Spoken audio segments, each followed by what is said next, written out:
परीलोक में बहुत सारी परियां रहती थी और वो आपस में बहुत मिलजुल कर रहती थी। एक दिन रानी परी एक नई परी को परीलोक में लेकर आई और उन्होंने सभी परियों से कहा, मैंने आप सबको यहाँ एक नई परी से मिलवाने के लिए बुलाया है। इसका नाम वंशिका है। अब से ये हमारे साथ इसी परीलोक में रहेगी। तभी वहाँ खड़ी पिंकी परी बोलती है, रानी परी, अगर ये परी है तो ये इतनी छोटी क्यों है? हम में से तो कोई भी ऐसा नहीं है। तभी वहाँ खड़ी काजल परी भी बोली, रानी परी, ये तो देखने में परी लग भी नहीं रही है, फिर आप इसे परीलोक में क्यों ले आई? परीलोक में तो इतनी सुंदर परियां रहती है, इसे यहाँ नहीं रहना चाहिए। अगर ये यहाँ रही तो सब हम पर हंसेंगे। सभी परियां एक जैसी नहीं होती, हर परी अलग होती है। हमें किसी पर भी हंसना नहीं चाहिए। मुझे आप सब से ये उम्मीद बिल्कुल नहीं थी। वंशिका परी अब से हमारे साथ इसी परीलोक में रहेगी और मैं उम्मीद करती हूँ कि आप सब वंशिका से मिलजुल कर रहेंगी। उसी दिन पिंकी परी पौधों में पानी डाल रही होती है। तभी उसके पास वंशिका परी आकर कहती है, पिंकी परी, क्या मैं तुम्हारी मदद करूँ? मैं इन पौधों में पानी डालूं? मुझे पौधों में पानी डालना बहुत अच्छा लगता है। वंशिका, इन फूलों जितनी तो तुम खुद हो, पानी तो तुम्हें देना चाहिए। क्या पता बड़ी हो जाओ। और तुम यहाँ से जा सकती हो। मुझे तुम्हारी मदद की कोई जरूरत नहीं है और मुझे अपना काम करने दो। ठीक है पिंकी परी, मैं चली जाती हूँ। वंशिका परी उदास होकर वहाँ से चली जाती है। तभी उसे रास्ते में काजल परी और जानवी परी बात करते हुए दिखते हैं। वो उनके पास जाकर बोलती है, आप दोनों क्या बातें कर रही हो? क्या मैं भी आप लोगों के साथ बैठ जाऊं? वंशिका, हम यहाँ अपनी बातें कर रहे हैं और हमें तुम्हारी कोई जरूरत नहीं है। तुम बस परीलोक में रह सकती हो, हमारे साथ नहीं। हाँ वंशिका, जानवी परी बिल्कुल सही कह रही है। तुम बस हमसे दूर रहा करो, क्योंकि हमें तुमसे कोई बात नहीं करनी और दोबारा हमारे पास मत आना। यहाँ तुम्हारे जैसे कोई भी छोटी परी नहीं है, इसलिए हमें तुमसे कोई बात नहीं करनी। वंशिका परी काजल परी और जानवी परी की बातें सुनकर वहाँ से उदास होकर चली जाती है और वो सोचती है, परी लोक में तो कोई भी मुझे पसंद नहीं करता, जबकि मैं भी एक परी हूँ। मुझे कोई भी अपना दोस्त नहीं बनाना चाहता। शायद मुझे यहाँ से चले जाना चाहिए, क्योंकि मेरे छोटे होने की वजह से मुझसे कोई भी बात नहीं करेगा। मैं यहाँ से चली जाती हूँ। वंशिका परीलोक से चली जाती है। कुछ दिनों तक परीलोक में किसी भी परी को वंशिका परी नहीं दिखी तो वो आपस में बातें करने लगे। तुमने वंशिका परी को देखा? मैं काफी दिनों से उसे नहीं देख रही हूँ। नहीं, मैंने तो उसे काफी टाइम से नहीं देखा। मैंने उसे परीलोक से बाहर जाते हुए देखा था। उसके बाद मुझे वो कहीं नहीं दिखी।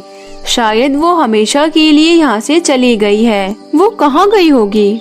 मुझे तो डर लग रहा है वो अकेली ना जाने कहाँ चली गई।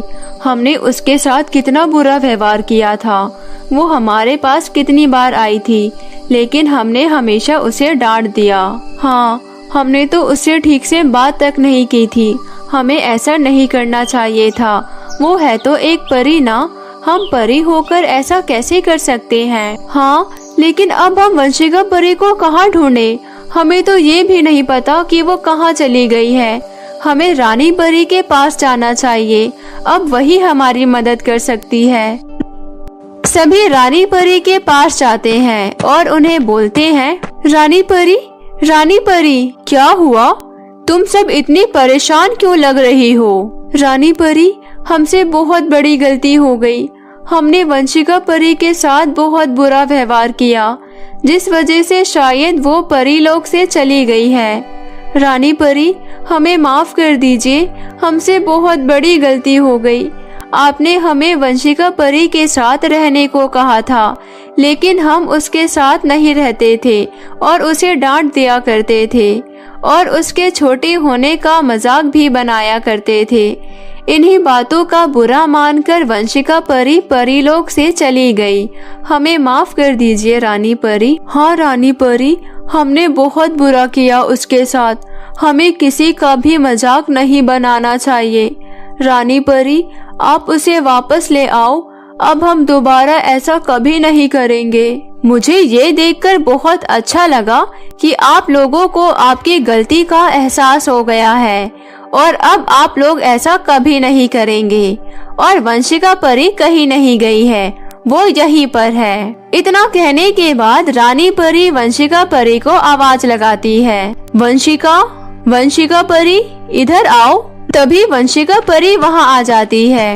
वंशिका परी, तुम तो बिल्कुल हमारी जैसी हो गई हो, लेकिन ऐसा कैसे हुआ? तभी रानी परी बोलती है, वंशिका परी कभी भी छोटी नहीं थी। वंशिका के पास शक्ति है, जिससे कि वो कभी भी बड़ी और कभी भी छोटी हो सकती है और किसी का भी रूप ले सकती है। और वो छोटी इसलिए हुई थी ताकि वो आप लोगों को ये समझा सके कि दुनिया में हर तरह के लोग होते हैं। वंशिका, हमें माफ कर दो, हमने तुम्हारे साथ बहुत बुरा व्यवहार किया था। हमें समझ में आ गया है कि हमें किसी के साथ गलत व्यवहार नहीं करना चाहिए। मैं आप सबसे नाराज नहीं हूँ, बल्कि मैं तो ये जानकर खुश हूँ कि मैं आप लोगों को जो समझाना चाहती थी आप समझ गए हैं कि हमें किसी का भी मजाक नहीं बनाना चाहिए। हाँ वंशिका, अब हमेशा तुम हमारे साथ रहोगी। आज चलो हमारे साथ, हम तुम्हें पूरा परीलोक दिखाते हैं। अब से तुम हमारे दोस्त हो। हाँ जी, चलिए अब हम परीलोक में घूमते हैं।